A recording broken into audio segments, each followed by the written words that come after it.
В эфире новости экономики на Якутия-24, в студии Иван Лазаренко.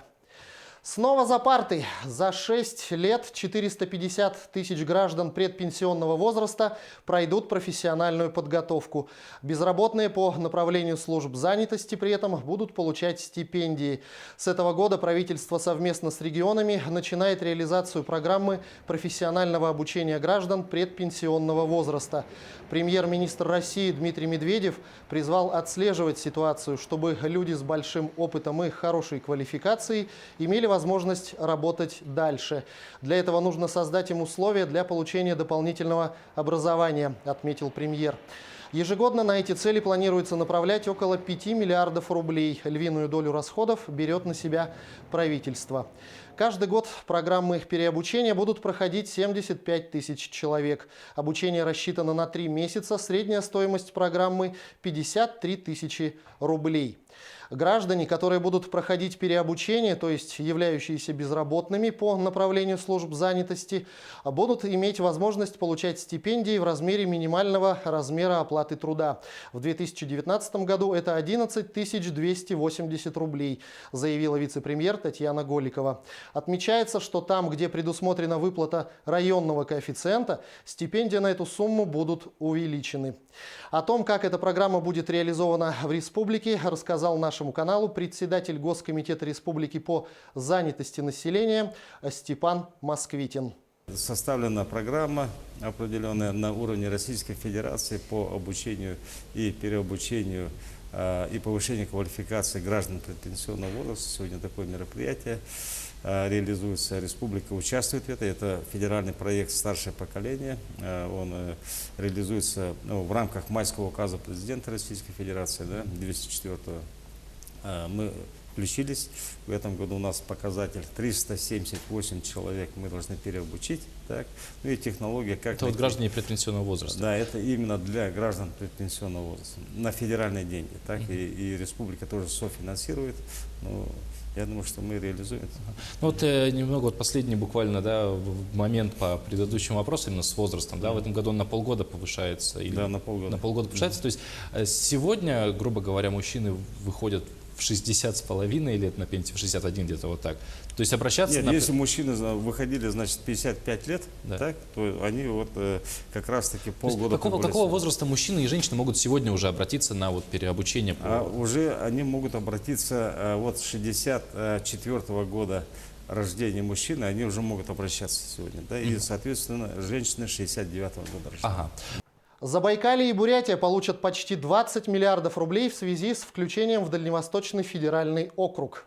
Некоторое время назад было принято решение, чтобы к Дальневосточному округу присоединить Забайкальский край и Бурятию. В этой связи необходимо распространить целый ряд государственных программ на жителей этих регионов, а также целый ряд нормативных актов, включая акты, связанные с так называемым Дальневосточным гектаром и некоторые другие, сказал председатель правительства России Дмитрий Медведев. Министр развития Дальнего Востока Юрий Трутнев сообщил, что в течение 3 лет в Забайкальском крае будет построено 40 фельдшерско-акушерских пунктов, отремонтировано 80 объектов здравоохранения, приобретено оборудование для 19 учреждений, построено 3 детских сада, 3 школы, приобретено оборудование для 7 средних специальных учебных заведений, а также построено 60 спортивных площадок и 4 детских сада. Примерно такого же объема работа будет реализована на территории Республики Бурятия. Распределение примерно пропорциональное 50 на 50, добавил министр. Более 7 тысяч российских семей получат в 2019 году государственные сертификаты на приобретение жилья. Жилищные сертификаты выпускаются в рамках госпрограммы обеспечения доступным и комфортным жильем и коммунальными услугами граждан Российской Федерации. Право улучшить условия проживания по программе имеют пострадавшие в результате радиационных аварий граждане, переселенцы с Крайнего Севера и из закрытых административно-территориальных образований, увольняемые военнослужащие и молодые семьи. Программа предоставления жилищных сертификатов реализуется с 1997 года. По данным Минстроя, за это время жилищные условия улучшили 107 тысяч семей. Правительство России может принять дополнительное решение о субсидировании полетов на Дальний Восток. Речь идет о выделении 5 миллиардов 200 миллионов рублей. По подсчетам Минтранса России, дополнительные субсидии позволят перевести в этом году на льготных условиях еще не менее 785 тысяч пассажиров. Из Москвы по билетам стоимостью ниже рыночной можно отправиться во Владивосток, Хабаровск, Петропавловск-Камчатский, Южно-Сахалинск, Магадан и Якутск. К примеру, билет из Москвы до Якутска или обратно будет стоить всего 7 тысяч. Субсидируются также и перелеты между городами Дальнего Востока. Самое бюджетное предложение действует на рейс Южно-Сахалинск-Хабаровск. Всего 1000 рублей. Самый дорогой рейс между Петропавловском-Камчатским и Владивостоком. Его цена 6000 рублей. Все рейсы прямые, на тарифы установлены для эконом-класса и действуют до конца года.